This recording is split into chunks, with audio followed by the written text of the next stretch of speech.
In our last adaptive clearing video, we introduced you to constant engagement roughing. Today, we'd like to highlight some improvements. We're going to start by loading a part into the machine and watching both ways adaptive clearing in action.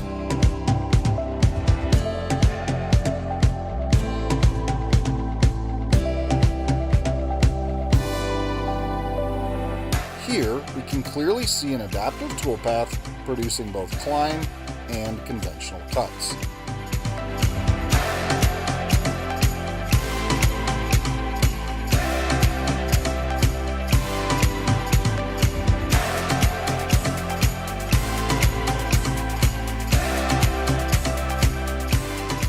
Now, while you likely wouldn't use both ways in hard materials, it does provide significant advantages for large parts in soft materials by reducing the need for long repositioning moves. With fewer repositioning moves, we're constantly improving the efficiency of adaptive clearing, helping you deliver more quality parts in less time.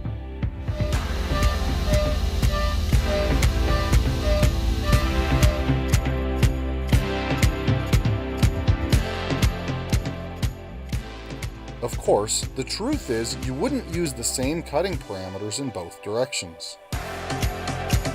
So let's load up our Spike Sensory tool holder and find the optimal settings.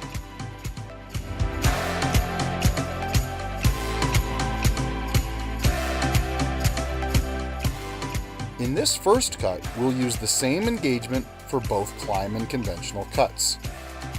Notice the change in load. For the next cut, we'll navigate to the Passes tab and adjust the optimal load for the conventional cut to be 15% less.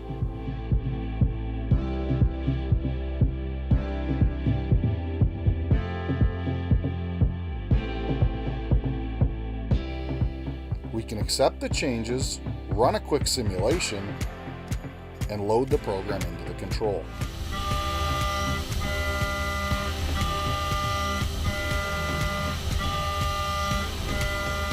As we run the toolpath, we can see the 15% reduction resulted in evening out the tool load.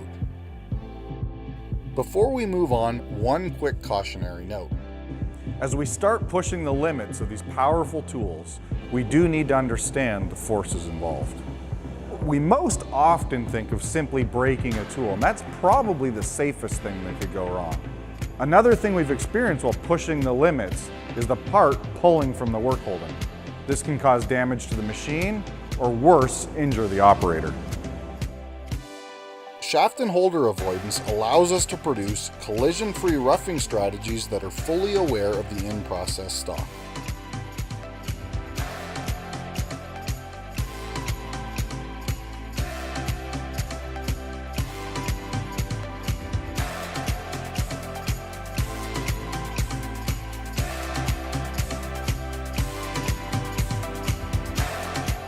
Well, we hope you've enjoyed this look at the recent updates to adaptive clearing.